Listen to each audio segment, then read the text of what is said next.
أن عليك أنت كما أثنيت على نفسك.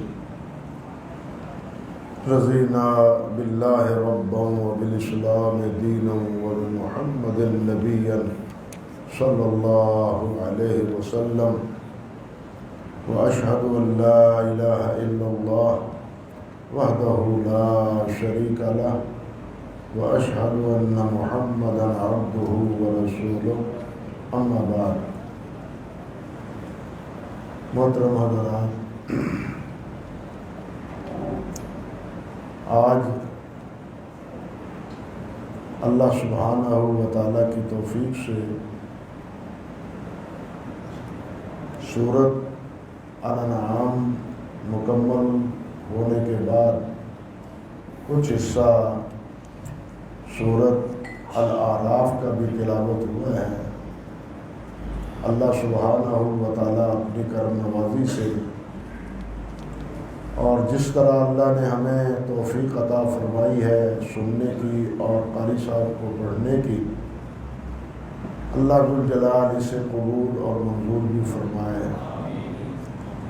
اور اب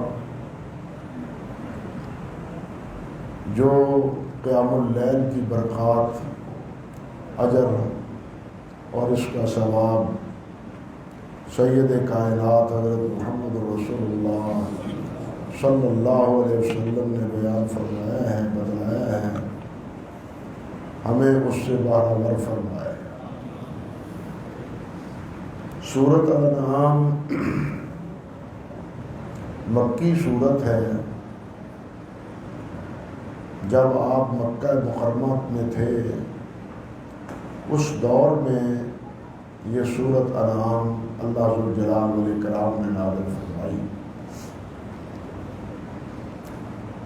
جتنی بھی مکی صورتیں ہیں ان میں اکثر و بیشتر توحید کے مسئلے کو اجاگر کیا ہے اور شرک کا ابطال کیا ہے، اور جو مدنی صورتیں ہیں ان میں توحید کی وضاحت کے ساتھ ساتھ باقی معاشرتی جو مسائل ہیں ان سے بھی اللہ سبحانہ و تعالیٰ نے ہمیں آگاہ فرمایا ہے، کیونکہ مدینہ طیبہ میں ایک اسلامی ریاست وجود میں آ چکی تھی اور مسلمانوں کا ایک معاشرہ قائم ہو چکا تھا۔ اس لیے ضروری تھا کہ اس اسلامی معاشرے کی رہنمائی کی جائے اور اس کے خط و خال اور اس کے جو تقاضے ہیں اس سے انہیں خبردار کیا جائے۔ اس سورت مکی میں یعنی انعام میں مختلف اسالیب میں اللہ ذوالجلال والاکرام نے توحید کا تذکرہ فرمایا ہے اور شرک کی تردید کی ہے۔ اسی صورت میں آپ اندازہ کریں کہ اللہ سبحانہ و تعالیٰ نے تقریباً 18 انبیاء کرام علیہ السلام کا ذکر کیا ہے ایک ہی جگہ، اور 18 انبیاء کرام علیہ السلام کا ذکر کرنے کے بعد نام بنام ان کا بیان کرنے کے بعد آخر میں یہ بات ارشاد فرمائی ہے کہ یہ میرے نبی لو اشرکوا لحبط عنہم اعمالہم، اگر یہ بھی شرک کرتے تو ان کے تمام اعمال برباد ہو جاتے۔ یعنی شرک ایسا برا عمل ہے کہ انبیاء کرام علیہ السلام کو بھی اس بات سے خبردار فرمایا گیا ہے، اور نبی کریم صلی اللہ علیہ وسلم سے بھی یہ بات فرمائی گئی ہے کہ وَلَقَدْ أُوحِيَ إِلَيْكَ وَإِلَى الَّذِينَ مِن قَبْلِكَ لَئِنْ أَشْرَكْتُمْ لَيَحْبَطَنَّ عَمَلُكُمْ، کہ اے میرے نبی محمد صلی اللہ علیہ وسلم، ہم نے آپ کی طرف بھی وحی کی ہے اور پہلے انبیاء علیہ السلام ان کی طرف بھی یہ وحی کی ہے کہ اگر تم شرک کرو گے تو تمہارے سارے اعمال برباد ہو جائیں گے۔ انبیاء سے شرک کی کوئی توقع نہیں، امکان نہیں، کیونکہ انبیاء تو شرک کو مٹانے کے لیے آتے ہیں، لیکن یہ ہمیں خبردار کرنے کے لیے اللہ ذو الجلال نے اسلوب اختیار فرمایا ہے کہ عام انسان تو کیا، سب سے زیادہ انسانوں میں جو مقرب ہستی ہے نبی کی، انہیں بھی اللہ سبحانہ و تعالیٰ نے یہ بات فرمائی ہے کہ شرک سے بچنا، کہ جو شرک کا مرتکب ہوتا ہے اس کے تمام اعمال برباد ہو جاتے ہیں۔ اسی طرح اللہ ذو الجلال والاکرام نے اسی صورت میں یہ بات بھی ارشاد فرمائی کہ وہ لوگ جو ایمان لاتے ہیں، الذین آمنوا ولم یلبسوا ایمانہم بظلم اولئک لہم الامن، ایمان لانے کے بعد وہ ظلم کا ارتکاب نہیں کرتے، انہی کے لیے امن ہے۔ آخرت میں امن کی زندگی، جنت کی زندگی انہی کے لیے جو ایمان لاتے ہیں اور ظلم نہیں کرتے۔ جب یہ آیت مبارکہ نازل ہوئی تو صحابہ کرام رضوان اللہ علیہم گھبرا گئے کہ کیا معاملہ ہے، کہ غلطی تو ہم سے بھی ہو جاتی ہے۔ ظلم کے معنی ہے حد سے تجاوز کرنا، حد سے تجاوز کرنے میں نافرمانی چھوٹی سے چھوٹی بھی شامل ہے اور بڑی سے بڑی نافرمانی وہ بھی شامل ہے۔ تو قرآن مجید میں یہ جب فرمایا گیا کہ الذین آمنوا ولم یلبسوا ایمانہم بظلم، کہ جو ایمان لاتے ہیں اور ایمان لانے کے بعد وہ اپنے ایمان کے ساتھ ظلم کو نہیں ملاتے، ایمان ان کا خالص رہتا ہے، ظلم کا ارتکاب نہیں کرتے، اولئک لہم الامن، انہی کے لیے امن ہے۔ تو صحابہ کرام خوف زدہ ہو گئے، گھبرا گئے کہ ہم میں سے کون ہے آخر جس سے زیادتی نہیں ہوتی، گناہ نہیں ہوتا، نافرمانی نہیں ہوتی، تو اس کا مطلب ہے کہ پھر ہم جنت سے محروم رہیں گے۔ یہ خوف تھا صحابہ کرام رضوان اللہ علیہم۔ صحیح بات یہ ہے کہ جس کو جتنی اللہ رب العزت کی معرفت حاصل ہوتی ہے بھائی، اس کو اتنا ہی اللہ ذو الجلال کا خوف اور ڈر، اللہ ذو الجلال والاکرام کا اس کو حاصل ہوتا ہے، جتنی اللہ رب العزت کی معرفت ہوتی ہے۔ اسی لیے نبی علیہ السلام نے خود آپ فرمایا ہے انی اعلمکم باللہ، کہ میں تم میں سے سب سے زیادہ اللہ کو جاننے والا ہوں اور میں تم میں سے سب سے زیادہ اللہ سے ڈرنے والا ہوں۔ خود نبی علیہ السلام نے اپنی ذات گرامی کے بارے میں فرمایا۔ معروف روایت ہے، اللہ اکبر کبیرہ،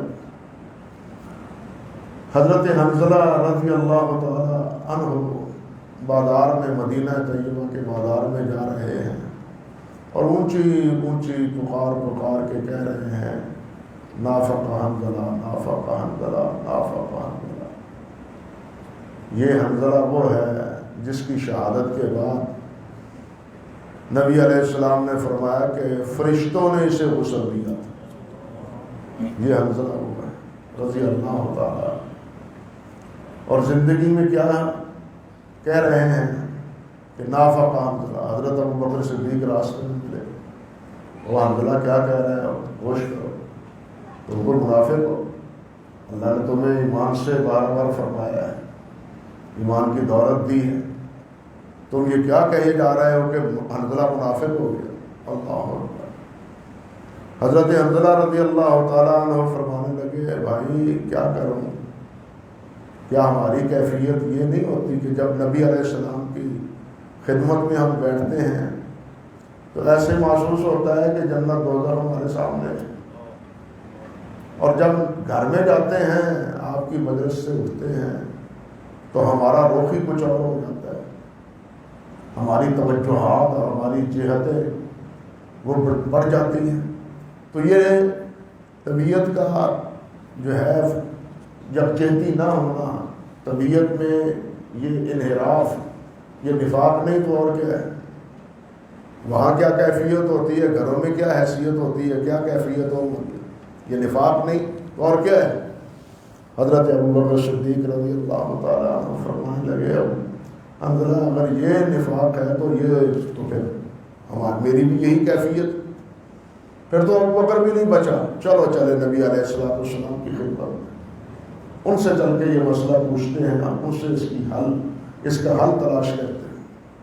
نبی علیہ السلام کی خدمت میں دونوں بھائی گئے اور آپ اس کی خدمت میں جا کے پوچھا کہ حضور ہمارے ایمان کی پوزیشن کیا ہے، ہم کیسے مسلمان ہیں، کیسے مومن ہیں کہ آپ کی خدمت میں ہوتے ہیں تو ہمارا رنگ ڈھنگ کچھ اور ہوتا ہے، اور جب آپ کی خدمت سے اٹھتے ہیں، کاروبار میں جاتے ہیں یا گھروں میں ہوتے ہیں بچوں بیوی بچوں کے ساتھ، تو پھر ہمارے رنگ اور ہمارے ڈھنگ اور ہماری کیفیت دل کی وہ کچھ اور ہوتی ہے۔ یہ نفاق نہیں تو اور کیا ہے؟ نبی علیہ السلام نے فرمایا نہیں، یہ ایمان کی علامت ہے، یہ احساس بھی ایمان کی علامت ہے۔ اگر یہ تمہاری کیفیت ہمیشہ رہے جو میرے پاس بیٹھتے ہوئے تمہاری کیفیت ہوتی ہے، تو بازاروں میں چلتے ہوئے فرشتے تمہیں سلام کریں، فرشتے تمہیں سلام کریں بازاروں میں چلتے ہوئے۔ تو اس سے پتہ چلتا ہے کہ صحابہ کرام رضوان اللہ علیہم اجمعین کتنے خوف زدہ تھے، یعنی معمولی باتوں پر بھی وہ سمجھتے تھے کہ شاید اب معاملہ بہت ہی بگڑ گیا ہے۔ آپ دیکھیں حضرت عمر فاروق رضی اللہ تعالیٰ عنہ، اللہ اکبر کبیرہ، جن کے بارے میں ان کے بھی اور مسلمانوں کے سب کے دشمن وہ یہ کہتے ہیں کہ اگر ایک عمر اسلام میں اور ہوتا تو پوری زمین پر اسلام ہی کا غلبہ ہوتا۔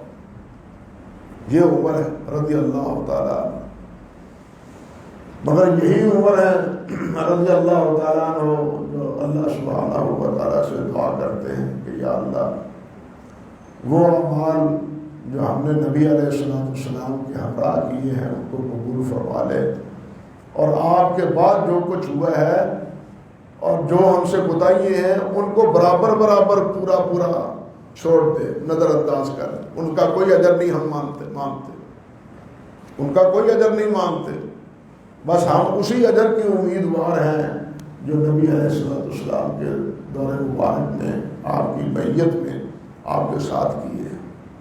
حالانکہ نبی علیہ السلام کے بعد حضرت عمر فاروق رضی اللہ تعالیٰ عنہ کے دور میں اسلام حجاز سے نکل کے کہاں تک پھیلا تھا، 22 لاکھ مربع میل تک مسلمانوں کی حکومت تھی جب حضرت عمر فاروق رضی اللہ تعالیٰ عنہ نے خلافت کو سنبھالا۔ اللہ اکبر کبیرہ۔ تو یہ کیفیت تھی حضرات صحابہ کرام رضوان اللہ علیہم اجمعین۔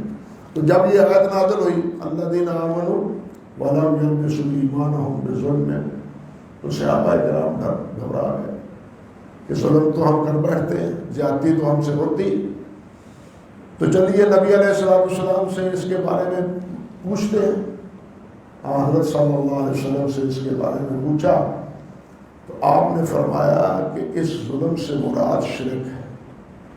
اس ظلم سے مراد کیا ہے؟ شرک ہے۔ جس طرح اللہ ذوالجلال نے فرمایا نا ان الشرک لظلم عظیم، یہ شرک بہت بڑا ظلم ہے، سب سے بڑا ظلم شرک۔ اللہ اکبر کبیرہ۔ تو پھر سے صحابہ کرام رضوان اللہ علیہم اجمعین کو تسلی اور تشفی ہوئی۔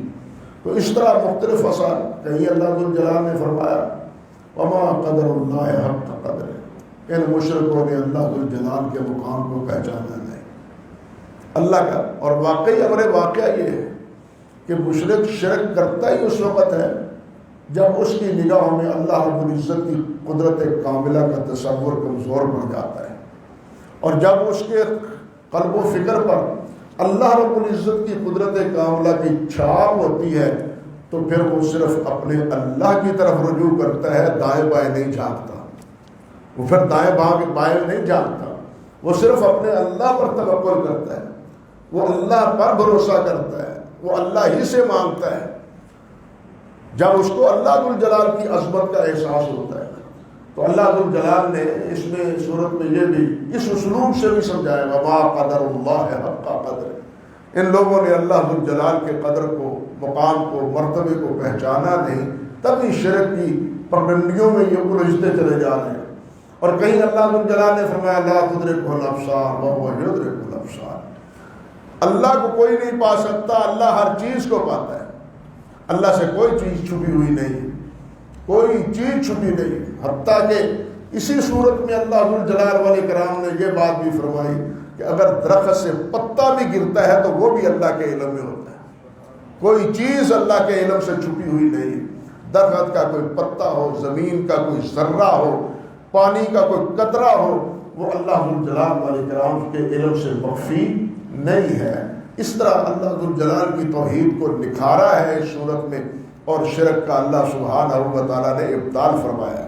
پھر صورت کے اختتام پر بالخصوص صورت الانعام میں مشرکین کے اس کردار کی بھی نفی کی ہے کہ جو کچھ جانور اپنے معبودوں کے نام پر چھوڑ دیتے تھے کہ یہ لات کے نام کا ہے، یہ عزا کے نام کا ہے، یہ حبل کے نام کا ہے، یہ ان کے نام کی نظر و نیاز ہے، اور یہ ان کے یعنی درگاہ پر اس کا ہم قربانی کریں گے، چڑھاوا چڑھائیں گے۔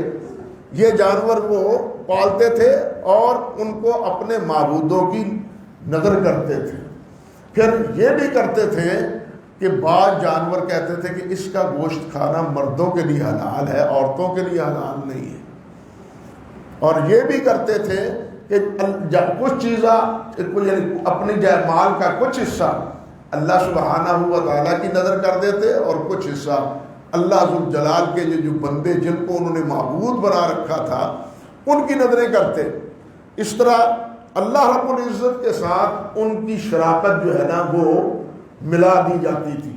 اللہ سبحانہ و تعالیٰ نے ان کے اس طرز عمل اور اس عقیدے کی نفی کی ہے، اور بالخصوص صورت الانعام کے اختتام پر اللہ پاک نے یہ بات فرمائی ہے کہ قُلْ تَعَالَوْا أَتْلُ مَا حَرَّمَ رَبُّكُمْ عَلَيْكُمْ أَلَّا تُشْرِكُوا بِهِ شَيْئًا وَبِالْوَالِدَيْنِ إِحْسَانًا وَلَا تَقْتُلُوا أَوْلَادَكُمْ مِنْ إِمْلَاقٍ نَحْنُ نَرْزُقُكُمْ وَإِيَّاهُمْ وَلَا تَقْرَبُوا الْفَوَاحِشَ مَا ظَهَرَ مِنْهَا وَمَا بَطَنَ۔ اللہ ذوالجلال نے فرمایا کہ میرے نبی محمد صلی اللہ علیہ وسلم ان کو یہ چیز پڑھ کے بتلا دو کہ اللہ فرماتے ہیں کہ یہ چیزیں تم نے خود حرام ٹھہرائی ہیں، اور میں تمہیں بتلاتا ہوں کہ حرام کیا چیزیں ہیں جن کے کرنا اور جن کا ارتکاب کی گنجائش نہیں ہے، وہ کام مت کرو۔ اللہ نے ان کو حرام ٹھہرایا ہے۔ ایک ہے جن کو تم نے خود اپنے لیے حرام ٹھہرایا ہے، اور ایک وہ چیز ہے جن کو اللہ نے حرام قرار دی ہے۔ وہ کیا ہے؟ پہلی چیز یہ ہے کہ اللہ سبحانہ و تعالیٰ نے تمہیں کہا ہے کہ شرک نہ کرو، شرک کرنا حرام۔ اللہ پاک فرماتے ہیں کہ وہ کہ اللہ تشرکوا بہ شیئا، کسی کو بھی اللہ کا شریک نہ بناؤ، نہ فرشتے کو، نہ نبی کو، نہ کسی اور انسان کو، نہ چاند کو، نہ سورج کو، نہ مخلوق میں سے کسی اور مخلوق، شیئا، کسی کو بھی اللہ ذوالجلال والاکرام کا شریک نہ بناؤ، اللہ کا ساجہ اور اللہ کے برابر۔ اب یہاں ایک سوال پیدا ہوتا ہے کہ شرک میں یہ جو بار بار اللہ سبحانہ و تعالیٰ نے بات بتلائی ہے اور منع فرمایا ہے، تو کیا مطلب ہے کہ کیا وہ اپنے ان معبودوں کو معاذ اللہ ثم استغفر اللہ اللہ رب العزت کے برابر سمجھتے تھے؟ کہ اگر اللہ نے پیدا کیا ہے تو یہ بھی پیدا کرنے والے ہیں، اللہ نے زمین و آسمان کو بنایا ہے تو انہوں نے بھی کچھ زمین و آسمان میں سے کچھ بنایا ہے؟ حاشا وکلا قطعاً نہیں۔ وہ اس اعتبار سے وہ مانتے تھے کہ خالق اللہ ہے، مالک بھی اللہ ہے، اور اسی طرح نفع نقصان کا مالک بھی اللہ ہے، یہ بھی مانتے تھے وہ۔ اب سوال یہ ہے کہ پھر انہوں نے ان کے شرک کا مفہوم کیا تھا؟ کیا وہ شرک کرتے تھے؟ اس کا جواب یہ دیا گیا ہے کہ یہ شرک کرتے تھے کہ اللہ ذوالجلال والاکرام کے جو اوصاف ہیں، اللہ ذوالجلال والاکرام کے جو حقوق ہیں، ان اوصاف میں، ان حقوق میں ان کو شامل کرتے تھے، ان کو برابر کرتے تھے۔ اب اللہ ذوالجلال کی صفت ہے، جس طرح کہ اس صورت میں بیان ہوئی ہے، اللہ کی یہ صفت ہے کہ ہر چیز کا علم اور ہر چیز سے آگاہ اور جاننے والا اللہ ہے۔ کوئی چیز اللہ ذوالجلال سے جو ہے وہ غافل نہیں ہے، کوئی چیز اللہ ذوالجلال سے مخفی نہیں ہے، بھولی ہوئی بھی نہیں ہے۔ وما کان ربک نسیا، ہر انسان بھول سکتا ہے لیکن رب ذوالجلال کے ہاں بھولنے کا کوئی تصور نہیں ہے. یہ اللہ کی صفت ہے، یعنی ہر چیز کو جاننا یہ اللہ ہے. ولا یحیطون بشیء من علمہ، اللہ کے علم کا کوئی احاطہ نہیں کر سکتا، اللہ کے علم کا کوئی احاطہ نہیں کر سکتا. بلکہ آپ دیکھیں بات لمبی ہو جاتی ہے کہ انسانیت کی معراج انبیاء ہیں، انسانیت کی معراج انبیاء کرام علیہم السلام، یعنی انسان میں سب سے بلند ترین مقام اور مرتبہ نبوت کا ہے، باقی سب نیچے ہے. نبوت کے نیچے کیا ہے؟ صدیق کا مرتبہ ہے، اس کے نیچے شہید کا مرتبہ ہے، اس کے نزدیک صالحین کا مرتبہ ہے، اللہ کے اولیاء کا ان کا مرتبہ ہے. یعنی سب سے بلند تر مرتبہ درجہ وہ انبیاء کا ہے، رسولوں کا ہے، نبوت کا ہے. سب سے بلند تر مرتبہ ہونے کے باوجود، یعنی مرتبے میں اور کوئی بلندی کا تصور نہیں، مگر اس کے باوجود بھی اللہ ذوالجلال نے اپنے پیارے پیغمبر صلی اللہ علیہ وسلم سے یہ بات ارشاد فرمائی ہے کہ اے میرے نبی یہ کہے قل رب زدنی علما، اللہ مجھے علم اور عطا فرما، اللہ مجھے اور علم عطا فرما. اب دیکھیے مقام اور مرتبے میں ہم سب کا ایمان ہے کہ سب سے بلند تر مقام انبیاء میں بھی حضرت محمد رسول اللہ کا ہے. یعنی علماء نے بتلایا کہ انبیاء کرام علیہم السلام میں 5 اولی العزم انبیاء ہیں. حضرت نوح علیہ السلام، حضرت ابراہیم علیہ السلام، حضرت موسیٰ علیہ السلام، حضرت عیسیٰ علیہ السلام، حضرت محمد رسول اللہ صلی اللہ علیہ وسلم. یعنی انبیاء میں یہ 5 اولی العزم انبیاء خود قرآن کی اصطلاح میں بڑے عظمت والے، لیکن ان 5 میں بھی سب سے بلند تر حضرت محمد رسول اللہ ہے. ان 5 سے بھی بلند تر حضرت محمد رسول اللہ. اسی لیے وہ کہا ہے کہ بعد از خدا بزرگ توئی قصہ مختصر، کہ اللہ کے بعد مخلوق میں سے جس کا مقام اور مرتبہ ہے وہ محمد رسول اللہ ہے. یعنی اللہ کے بعد بلند تر مرتبہ کس کا ہے؟ حضرت محمد رسول اللہ صلی اللہ علیہ وسلم. اب درجے اور مرتبے کے اعتبار سے حضرت محمد رسول اللہ صلی اللہ علیہ وسلم سے بڑھ کے اور کوئی نہیں ہے، مخلوق میں اور کوئی نہیں ہے. اوپر خالق ہے اور نیچے مخلوق میں کون ہے؟ حضرت محمد رسول اللہ صلی اللہ علیہ وسلم. اللہ اکبر کبیرہ، اللہ اکبر. لیکن اتنا درجہ اور مرتبہ حاصل ہونے کے باوصف اللہ ذوالجلال نے کیا فرمایا؟ میرے نبی یہ دعا کیا کریں آپ، وقر رب زدنی علما، اللہ مجھے علم اور عطا فرما. یہ چیز بتلاتی ہے نا کہ علم کی حد نہیں ہے. لا یحیطون بشیء من علمہ، اس لیے کہ اللہ کے علم کا احاطہ کوئی کر ہی نہیں سکتا. اللہ کے علم کا احاطہ ہو ہی نہیں سکتا. اللہ کا علم محدود نہیں ہے، غیر محدود ہے. ہر انسان کا علم محدود ہے، ہر انسان کا علم کیا ہے؟ محدود ہے. لیکن اللہ ذوالجلال کا علم محدود نہیں، غیر محدود ہے. اب آپ بتلائیں محمود کہاں محدود اور کہاں غیر محدود؟ دونوں کا کوئی تقابل ہو سکتا ہے؟ محدود اور غیر محدود کا تقابل ہو سکتا ہے؟ نہیں. لیکن اگر کوئی کہے کہ نہیں جی دوسروں کو بھی اللہ تعالیٰ نے سب کچھ دے دیا ہے اور وہ بھی سب کچھ جانتے ہیں، تو پھر آپ بتلائیے اللہ کے ساتھ علم میں برابر کیا یا نہیں کیا؟ اللہ ذوالجلال وہ ہے جس کے بارے میں اللہ نے خود فرمایا کہ میں سمیع ہوں، میں سننے والا ہوں. اللہ سمیع ہے نا، سننے والے ہیں، ہر چیز جانتے ہیں، جانتے بھی ہیں اور سنتے بھی ہیں. اور سمیع ہونے کا مطلب کیا ہے؟ کہ اللہ ذوالجلال اپنے ہر بندے کی آواز کو سنتے ہیں. اللہ اکبر کبیرہ. اور اللہ کا یہ سننا کیسا ہے؟ حدیث میں آتا ہے، حضرت ابو ذر غفاری رضی اللہ تعالیٰ عنہ کی روایت ہے صحیح مسلم میں، فرماتے ہیں کہ اللہ ذوالجلال نے فرمایا کہ اے میرے بندو، لو اجتمع، اگر الجن والانس، اگر جن اور ان سارے کے سارے جمع ہو جائیں فی صعید واحد، ایک جگہ پر، ایک میدان میں، ایک کھلے میدان میں، سارے جن، پہلے بھی پچھلے بھی موجود بھی، انسان بھی جن بھی، سب جمع ہو جائیں اور سب کے سب کیا کریں؟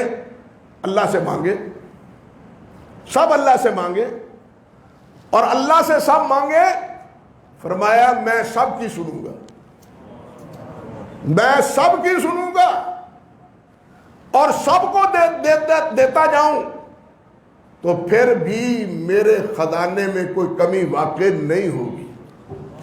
اب یہ سننے کی کیفیت اللہ کے علاوہ کسی اور کی ہو سکتی؟ کوئی عقل سلیم رکھتا ہو تو یہ بتلائے۔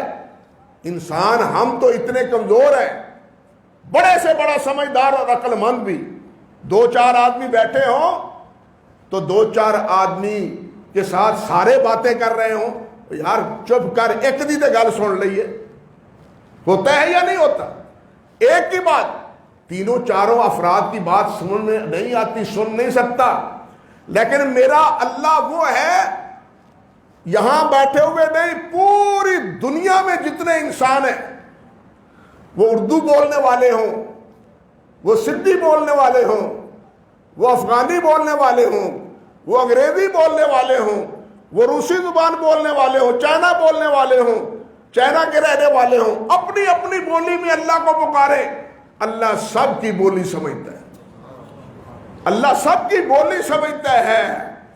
یہ وصف اگر کوئی معبود، اب یہاں یہ نقطہ سمجھے، یہی وجہ ہے کہ اللہ ذوالجلال والاکرام نے جہاں بھی شرک کی تردید کی ہے وہاں لفظ آلہہ بولا ہے، آلہہ الہوں کی، یہ اللہ کے علاوہ الہوں کی عبادت کرتے ہیں۔ کیوں؟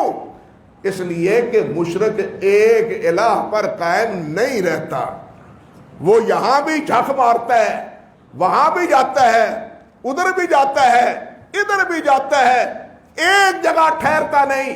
موحد وہ ہے جو صرف ایک اللہ کو پکارتا ہے، اور جو مشرک ہوتا ہے وہ ایک اللہ کو نہیں کئی معبودوں کو پکارتا ہے، وہ کئی معبود، کیونکہ اس کا تو مشن ہی ہے یہاں سے خیر پڑ جائے، یہاں سے خیر پڑ جائے، یہاں سے جھولی بھر جائے، لیکن ایک موحد اور ایک صحیح سچے مسلمان کا دامن وہ اللہ ہی بھرتا ہے، کسی اور پر اس کی توکل اور بھروسہ نہیں ہوتا۔ میرے بھائیوں، یہ ہے اللہ کی صفت سما، سامعہ، سنتا ہے، لیکن جس طرح اللہ سنتا ہے، حدیث میں آتا ہے نہیں، اللہ اکبر، حضرت خولہ، حضرت عائشہ کے گھر میں، حضرت عائشہ کا گھر کتنا ہے، وہاں جانے والے حضرات دیکھتے ہیں نا کتنا حجرہ مبارک ہے، جہاں 3 قبریں ہیں اور ایک قبر کی گنجائش ہے، حجرہ اتنا کا ہے۔ اب اس حجرے کے ایک کونے میں حضرت خولہ نبی علیہ السلام سے گزر کر رہی ہے، باتیں کر رہی ہے، باتیں کرتے کرتے نبی علیہ السلام فرماتے ہیں کہ مجھے جو تو پوچھ رہی ہے اس کے بارے میں مجھے کوئی علم نہیں ہے۔ کیا پوچھ رہی تھی؟ میری جوانی ہنڈائی، میں نے زندگی میں خدمت کی، اس کے بچوں کو پالا، اس کی خدمت کی، اب میں بوڑھی ہو گئی ہوں تو مجھے کہہ دیا جا تو میری ماں کی طرح مجھ پر حرام ہے، تو میری ماں ہے، میری بیوی نہیں ہے۔ میں کیا کروں حضور، میری تو زندگی برباد ہو گئی، اب میں کسی سے شادی کرنے کی پوزیشن میں نہیں ہوں، میرا حل فرمائیے میں کیا کروں؟ نبی علیہ السلام نے فرمایا خولہ اس کا میرے پاس حل نہیں ہے۔ یہ حضرت عائشہ فرماتی ہیں کہ میرے حجرے میں خولہ نبی علیہ السلام سے باتیں کر رہی ہے، لیکن مجھے نہیں سمجھ آ رہی کہ کیا کر رہی ہے، میں نہیں سمجھ رہی کہ کیا کر رہی ہے۔ اللہ اکبر کبیر، یہ اولیاء کی ماں ہے یا نہیں؟ اور صحابہ کی یہ ماں ہے یا نہیں؟ حضرت عائشہ صحابہ کی ماں ہے یا نہیں؟ یہ اولیاء سب کی ماں ہے یا نہیں؟ اور جی سب کو جانتے ہیں یہ اور یہ اولیاء کی بات وہ اس کے حجرے میں بیٹھی ہوئی نہیں جانتی، بات سمجھ رہے ہیں یا نہیں؟ گھسر پسر جانتی ہے، لیکن ماں، اولیاء کی جو ماں ہے وہ نہیں جانتی کہ نبی علیہ السلام سے یہ خولہ کیا بات کر رہی ہے۔ فرماتی ہیں، مسند امام احمد کے لفظ ہیں کہ میں قربان جاؤں رب عرش عظیم پر، اللہ ذوالجلال نے فوراً پیغام بھیج دیا جبرائیل کو بھیج کے کہ قد سمع اللہ قول التی تجادلک فی زوجہا وتشتکی الی اللہ۔ اللہ اکبر، کہ اللہ نے سن لی بات، مجھے نہیں سمجھائی، مجھے سمجھ نہیں آئی، لیکن اللہ فرماتے ہیں میں نے سن لی۔ کہاں؟ عرش پر بیٹھے ہوئے۔ اللہ، یہ ہے اللہ کی صفت سوا، ایسا نہیں سنتی، پاس ہے چھوٹے سے حجرے میں، لیکن اللہ ذوالجلال فرماتے ہیں میں نے سن لیا۔ اور اب اس مسئلے کا حل یہ ہے، اللہ نے حل بھی نازل کر دیا۔ تو میرے بھائیوں، یہ ہے صفت۔ اب اللہ کی اس صفت میں یہ سمجھنا دوسرے بھی سنتے ہیں، ہم یہاں سے پکارے وہ سنتے ہیں جی، ان کو بڑے اختیارات دے رکھے ہیں۔ تو یہ ہے شرک، یہ ہے اللہ کے برابر بنانا۔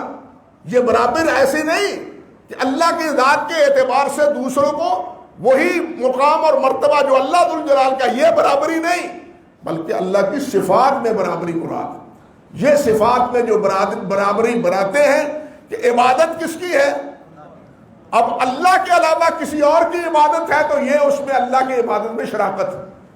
بات سمجھے یا نہیں؟ شراکت یہ ہے کہ اللہ کی عبادت میں دوسروں کو شریک کیا ہے، یہ شراکت داری ہے۔ ذات میں شراکت داری کرنے والے مشرک بھی ہیں، جس طرح کل میں نے عرض کیا تھا کہ وہ بھی تھے جو کہتے تھے کہ عیسیٰ علیہ السلام ہی اللہ ہے، معاذ اللہ۔ اور ہم میں بھی ایسے بھی ہیں جو کہتے ہیں اللہ میں اور اس بندے میں کوئی فرق نہیں ہے، معاذ اللہ ثم استغفر اللہ، اللہ ان گمراہیوں سے بچائے۔ تو سب سے پہلے جس چیز کو اللہ نے حرام ٹھہرایا ہے وہ کیا ہے؟ وہ شرک ہے۔ باقی بھی اس آیت میں آگے اللہ ذوالجلال فرماتے ہیں کہ وَبِالْوَالِدَيْنِ احسانا، اور حکم کیا کہ والدین کے ساتھ حسن سلوک کرو۔ توحید کی جہاں دعوت ہے، شرک کا جہاں ابطال ہے، اس کے بعد والدین کے مرتبے اور درجے کو اس الفاظ سے کئی مقام پر بیان کیا ہے، سورۃ بقرہ میں بھی اور سورۃ اسراء میں بھی، کہ توحید کے بعد کس کا بات ہے، کس کی بات ہے، کس کے بارے میں وصیت ہے؟ والدین کے بارے میں، کیونکہ اللہ رب العزت کے بعد سب سے زیادہ جو انسان کے پرورش کرنے والے اور اس کو پالنے اور پوسنے والے، اس کی تکلیفیں برداشت کرنے والے اگر دنیا میں اللہ کے بعد کوئی ہے تو وہ کون ہے؟ والدین ہیں۔ اس لیے فرمایا وَبِالْوَالِدَيْنِ احسانا، حتیٰ کہ ایک حدیث میں آتا ہے نبی علیہ السلام نے ارشاد فرمایا ہما جنتک وہما نارک۔ نبی علیہ السلام سے پوچھا گیا حضور مجھے فرمائیے والدین کا میرے اوپر کیا حق ہے؟ آپ نے فرمایا والدین تیرے لیے جنت بھی ہے، والدین تیرے لیے جہنم بھی ہے۔ یہ کیا مطلب؟ فرمایا اگر خدمت کرو گے تو جنت پاؤ گے، اور اگر نافرمانی کرو گے، ستاؤ گے تو جہنم پاؤ گے۔ یہ تمہارے لیے جنت بھی ہے، تمہارے لیے جہنم بھی ہے، فیصلہ تم کر لو کہ ہم نے جنت جانا ہے یا جہنم جانا ہے۔ تو فرمایا وَبِالْوَالِدَيْنِ احسانا وَلَا تَقْتُلُوا أَوْلَادَكُمْ مِنْ إِمْلَاقٍ، اور بھوک سے ڈرتے ہوئے اپنی اولاد کو نہ قتل کرو، بھوک سے ڈرتے ہوئے ہیں۔ جناب اس وقت غذائی قلت ہے، افراد بڑھ رہے ہیں، اس لیے اب کیا ہونا چاہیے؟ خاندانی منصوبہ بندی بھی ہونی چاہیے۔ یہ بھی خشیت املاک کی طرف کی بات ہے، ہمارے ملک کی نہیں، یعنی غیر مسلموں کی بات کیا، ہمارے مسلمانوں کا حال یہ ہے کہ گورنمنٹ کا لائسنس مل جائے کسی حرام کام کا تو وہ بھی جائز ہو جاتا ہے۔ آپ کو معلوم ہوگا کہ ہمارے پاس فیصل آباد میں بھی، لاہور میں بھی ایک بازار ہوتا تھا، اور یہاں تو اس کو پاک بازار، اس پلید بازار کو پاک بازار کہتے تھے۔ بڑوں سے پوچھیں، بزرگوں سے، کیوں جی ہے تھا یا نہیں تھا؟ اس کو پاک بازار، نعوذ باللہ من ذالک۔ اب وہ ناپاک کام جائز ان کے لیے ہوا کہ گورنمنٹ نے اس کا لائسنس دے دیا ان کو۔ کیا گورنمنٹ کے لائسنس دینے سے حرام حلال ہو گیا؟ بالکل یہی مثال، یہی کیفیت محرم میں ہوتی ہے کہ جی ہم کو ماتم کا لسانس حاصل ہے، ہم کو ماتم کا لسانس حاصل ہے۔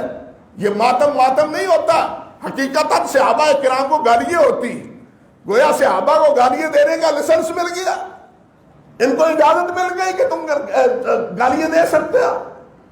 معاذ اللہ ثم استغفر اللہ، گورنمنٹ جو کرے ہاں قرآن و سنت کے سراہر مخالفت کیوں نہ ہو تو وہ اس کے لیے جواز کا پہلو مل سکتا ہے، جواز کا کوئی پہلو حاصل ہو جاتا ہے اس کو، حاشا وکلا نہیں۔ جائز اور ناجائز کس کے اختیار میں ہے؟ میرے اللہ کے۔ اللہ نے بتلانا ہے یا اللہ کے نبی نے بتلانا ہے کہ کیا جائز ہے کیا ناجائز ہے۔ اللہ سبحانہ و تعالی ہمیں اپنی اوقات اور اپنی حیثیت سمجھنے کی توفیق دے۔ جب ہم اپنی حیثیت سے بڑھتے ہیں نا وہی خرابی رونما ہوتی ہے۔ اللہ ذو الجلال نے فرمایا ہے کہ نحن نرزقکم وإیاہم ولا تقربوا الفواحش ما ظہر وما بطن، اور جو بے حیائی کے کام ہیں ان کے قریب بھی نہ جاؤ، کرنا تو کجاؤ اس کے قریب نہ جاؤ۔ بڑی لمبی بات ہے، چھوڑتا ہوں۔ ولا تقتلوا النفس التي حرم اللہ الا بالحق، اور کسی کو ناحق قتل نہ کرو، ناحق کسی کو قتل نہ کرو۔ حق کس کا ہے قتل کرنے کا؟ یا تو وہ جو کوئی قاتل ہو قصاص میں اس کا قتل جو ہے وہ کیا ہے؟ درست ہے، یا ارتداد میں مرتد ہو گیا ہے اسلام سے اس کا قتل جو ہے نا وہ درست ہے، یا یہ کہ وہ شادی شدہ ہے اور اس نے بدکاری کی ہے تو رجم اس کی سزا ہے، قتل اس کی سزا ہے۔ تیسری صورت سورۃ المائدہ میں ہے، چوتھی صورت، کہ کسی نے کیا کیا؟ محاربہ، مقاتلہ شروع کیا ہو، بدامنی پیدا شروع کر دی ہو، اس کی کو قتل کرنا وہ بھی درست ہے۔ اور پانچویں صورت کیا ہے کہ جو محرمات ہیں کوئی ان کے ساتھ بدکاری کا یا ان کے ساتھ نکاح کر لیتا ہے، فرمایا اس کو بھی قتل کر دو، اس کو بھی قتل کرو۔ یہ 5 صورتیں ہیں، 2 حدیث میں ہیں اور 3 کا قرآن مجید میں تذکرہ ہے۔ یہ 5 ہے، انسان کا ان 5 چیزوں میں سے کسی ایک میں ارتکاب ہو تو اس کا قتل جائز ہے، وہ ناجائز نہیں ہے۔ اور اس کے علاوہ ہر ایک کا قتل ناجائز، بلا وجہ ہر ایک کو پشتری بنا دینا اس کی کوئی شرعی طور پر گنجائش نہیں ہے۔ انہی باتوں پر اتفاق کرتا ہوں، باقی تو آگے جو ہے نا لمبی پوری آیات ہیں، لیکن آپ ایک دیکھیں کہ آخر میں یہ بات 3 آیتیں ہیں، یہ 3 آیتیں ہیں، اور تینوں کے اختتام پر اللہ تعالیٰ نے فرمایا ہے ذالکم وصاکم بہ، ذالکم وصاکم بہ، تینوں آیتوں کے آخر میں ذالکم وصاکم بہ، یہ اللہ ذو الجلال کی تمہیں وصیت ہے، یہ اللہ کی طرف سے تمہیں نصیحت ہے۔ حضرت عبداللہ بن مسعود فرماتے ہیں کہ جو اللہ ذو الجلال کی نصیحت لکھی ہوئی دیکھنا چاہتا ہے وہ قرآن مجید کی ان آیتوں کو پڑھ لے، وہ قرآن مجید کی ان آیات کی تلاوت کر لے۔ یہ سورۃ انعام کا 19ویں رکوع کا ابتدا ہے اور پورا 19واں رکوع اس کے ساتھ ہے سوائے ایک آیت کے۔ یہ ہے لکھی ہوئی اللہ ذو الجلال کی وصیتیں جو ہم کو بذریعہ قرآن مجید نبی علیہ السلام نے فرمائی ہے۔ اللہ ان کی پابندی کی ہمیں توفیق عطا فرمائے، شرک سے بھی بچائے اور باقی معاصی سے بھی اللہ ذو الجلال ہمیں محفوظ رکھے۔ وآخر دعوانا ان الحمد للہ رب العالمین۔